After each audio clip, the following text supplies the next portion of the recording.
Hello YouTube family, જય શ્રી કૃષ્ણ બધાને। આજે આપણે બનાવવાનું છે ભરેલા ગુંદાનું શાક નવી ટ્રીક સાથે।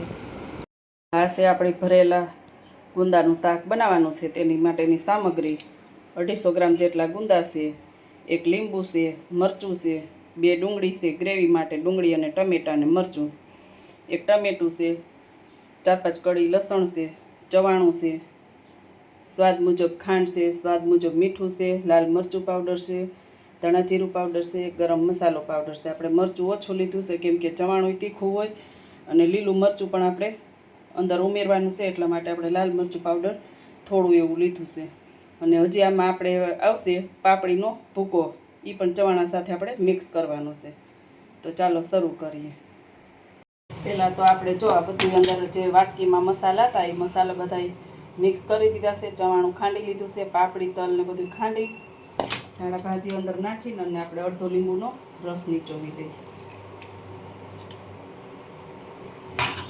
એમાં થોડુંક એવું તેલ, આ બધો જ મસાલો આપણે હળવે હળવે મિક્સ કરી દઈએ।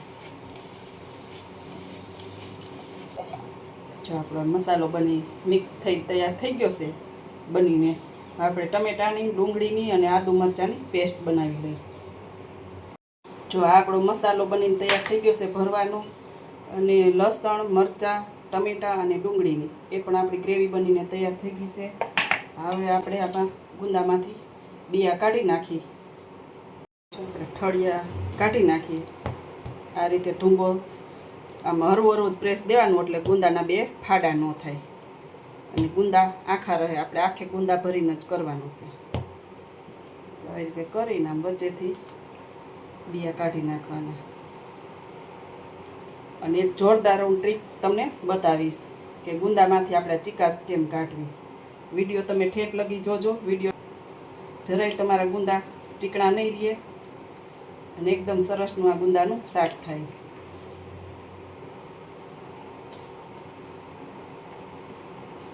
આખા ગુંદા આવી રીતે રાખવાય ને તો આને 2 દિવસ લંગાવા દેવાના સેજ। ગુંદા લઈ અને ટોપા નહીં કાઢવાના ઉપરના, એટલે 1 દિવસ લંગાહે ને એટલે ફાડા નહીં થાય, ગુંદા આખા નાખા રહે। હવે જોજો આપણે ગુંદામાંથી કેવી રીતે ચિકાસ બહાર કાઢવી છે ને, એ જરાય પણ ચીકણા થાય નહીં એ રીતે। જો આપણે આવી રીતે મીઠું અંદર ભરી અને 2 થી 3 ગુંદામાં પહેલાં રાખી દેવાનું।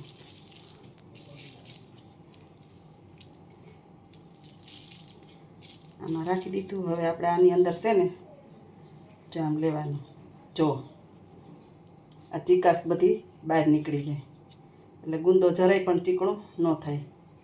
જ્યારે ચીકણી બધી લાર નીકળી જાય ને એટલે ચીકણો ગુંદો ન થાય। જો આની પણ આમ કરશું જો આવી રીતે, જો ચીકણી લાર કાઢી નાખવાની। ગુંદામાં મેન જ આ ચીકણું હોય। જો ચીકણું બહાર નીકળી જાય ને એટલે ગુંદા જરાય પણ ચીકણા ન થાય। આ મેન ટ્રીક। જો આટલું ચિકાસ નીકળે ગુંદામાં। બધા કહેતા હોય કે ગુંદાનો સંભારો ચીકણો થાય તો શાક તો ચીકણું થાય ને, પણ સંભારો ચીકણો ન થાય અને આ શાકે ચીકણું ન થાય। હવે આપણે આ ગુંદાને છે ને છાશની આંસ હોય ને આ ઉપરની, એ આઈસમાં આપણે ધોઈ નાખશું એટલે થોડો ઘણો જે ચિકાસનો ભાગ હોય એ નીકળી જાય અને મીઠું બધું બહાર નીકળી જાય, ખારા ન થાય। આવી રીતે પછી આપણે ઊંધા વારી દેવાના એટલે પાણી બધું નીતરી જાય।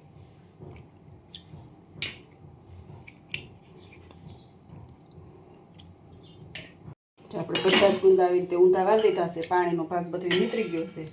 હવે આપણે અંદર એનો મસાલો ભરી દઈ અને આ સાયણીમાં આપણે તપેલા ઉપર વરાળ સ્ટીમ કરવાના છે 5 મિનિટ।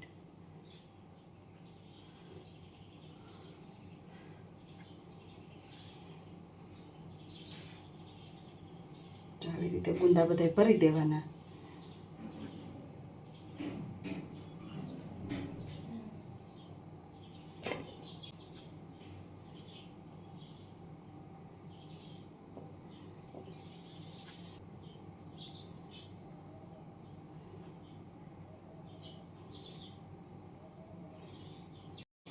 આવી રીતે આપણા બધા ગુંદા ભરાઈ ગયા છે। તો હવે આને સ્ટીમ કરવા મૂકી દઈએ।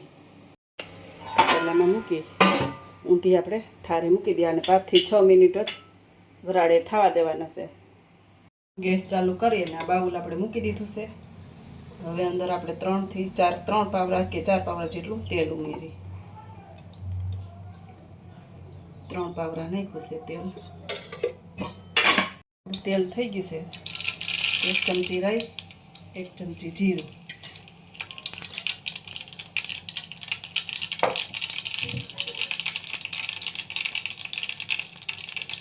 ગેસ આપણે ધીરો કરી દઈએ અને હવે ગ્રેવીનો વઘાર કરી દઈએ.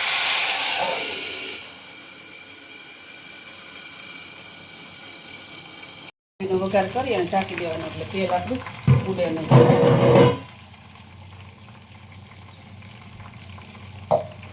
ગેસ હવે ફૂલ કરી દઈએ.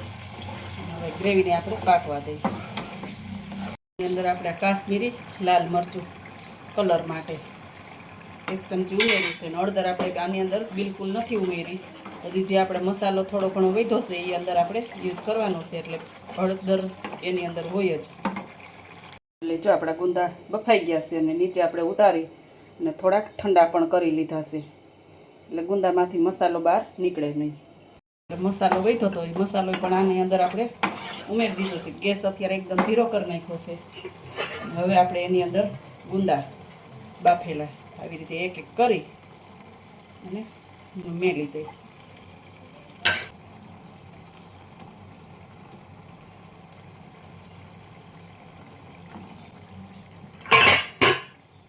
થોડું હલાવીએ આપણે. ઉપરથી ધાણા ભાજી. ગેસ બંધ કરી દઈએ. આ છે એકદમ આપણું સરસ મજાનું ભરેલા ગુંદાનું શાક. જો છે ને ચટાકેદાર. તો આ છે આપણું ભરેલા ગુંદાનું શાક એકદમ સરસ નવી ટ્રીક સાથે. ચેનલમાં નવા હોય તો લાઇક શેર સબસ્ક્રાઈબ કરી દેજો. એક સરસ મજાની કોમેન્ટ કરી દેજો. વિડીયોને આપણે અહીંયા એન્ડ કરી ફરી મળીએ પાછા કાલે નવા વિડીયો સાથે. ત્યાં સુધી જય શ્રી કૃષ્ણ.